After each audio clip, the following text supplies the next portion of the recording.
L'histoire commence en l'an 4386. Les gens partout à Uaxu pratiquaient la cultivation et profitaient de la technologie de cultivation pour faciliter leur vie. Tout était paisible jusqu'à ce qu'une grenouille géante attaque la ville. Une escouade magique a été envoyée pour maîtriser le monstre, et sur le champ de bataille, on pouvait voir un petit garçon en train de manger une collation. Ce garçon était tellement absorbé par sa collation qu'il était insensible au danger qui le guette en étant là. Il est sur le point d'être touché par la grenouille géante quand l'un des membres de l'escouade magique, Zuoyi, le met en sécurité. Des années plus tard, Zuoyi est maintenant salué comme le héros qui a sauvé la ville, en battant la grenouille géante tout seul. C'est le premier jour de la nouvelle année scolaire pour la faction 60. Un étudiant de première année, aux cheveux noirs et aux yeux rouges, entre dans l'école quand il est approché par deux étudiants de classe supérieure. Il l'identifie comme l'étudiant avec un pouvoir spirituel de puissance 5. Les deux promettent de bien s'occuper de lui. Le nouvel étudiant indifférent les remercie, mais il le harcèle pour obtenir une somme d'argent de protection. Soudain, un rayon doré vient se précipiter vers le sol devant les aînés,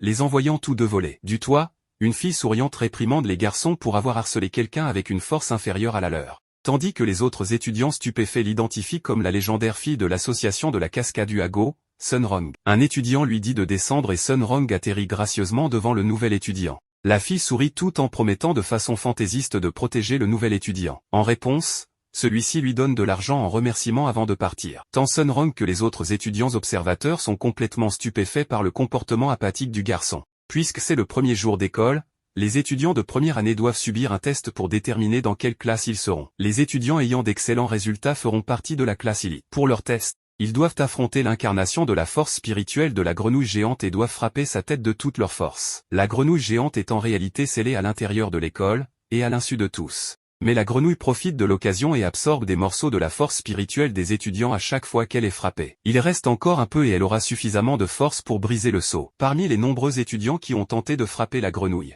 la plus impressionnante est la fière et gracieuse Sunrong, avec une valeur de force de 2019. Cela déclenche des cris d'admiration. Béni par la beauté, l'argent et le pouvoir. C'est alors au tour du nouvel étudiant dont le nom est Wang Ling. Comme on peut s'y attendre, les étudiants autour de lui sont plutôt sous-estimés après la performance impressionnante de Sunrong, mais la grenouille a une réaction assez différente. « Attends, pourquoi j'entends de la musique de boss ?» demande la grenouille alors que Wang Ling s'approche. La musique de boss est si épique qu'elle ramène la grenouille à l'époque où elle a semé la destruction à Uaziu. Il s'avère que Zuoyi n'était pas si puissant que ça. En fait, il a été battu par le monstre. Mais juste avant que la grenouille ne puisse le vaincre, c'est le petit garçon lui-même qui l'a éliminé alors que sa propre musique de fond jouait. L'enfant n'est autre que Wang Ling, et il déteste être dérangé pendant qu'il mange des nouilles croustillantes. Ayant reconnu la musique du boss, la grenouille commence à paniquer, sachant très bien que si Wang Ling le frappe, son âme et son esprit seront anéantis.